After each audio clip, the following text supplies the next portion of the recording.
Nega o'zbek xonadonida qaynona va kelin kelishib yashash missiyasi ilojsizdek tuyuladi?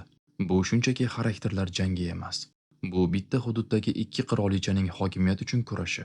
Bugun bu kurashning yashirin sabablarini ochamiz.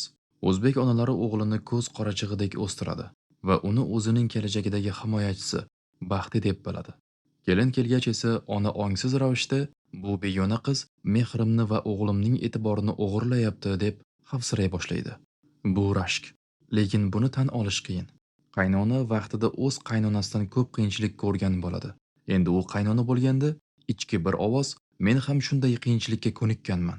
Endi bu ham ko'nikish kerak deydi. Bu zamonaviy reaksiya. Kelin esa zamonaviy erkinlikni xohlaydi. Ikki dunyo to'qnashuvi. Er ko'pincha ikki o't orasida qoladi. Ona uchun u hali ham kichkina bola. Kelin uchun esa er oila boshlig'i. Agar u onasini tanlasa, kelin xafa bo'ladi. Kelini tanlasa, ona ranjiydi. Bu holat ziddiyatni yanada kuchaytiradi. Iqtisodiy sabablar tufayli ko'p oilalar alohida turmaydi. Natijada shaxsiy chegaralar buziladi. Har kim o'z hududini himoya qilishga urinadi. Yosh qizlarga qaynona yomon bo'ladi deb qo'rqitishadi. Qaynonalarga esa kelin itoatkor bo'lishi kerak deb o'rgatishadi.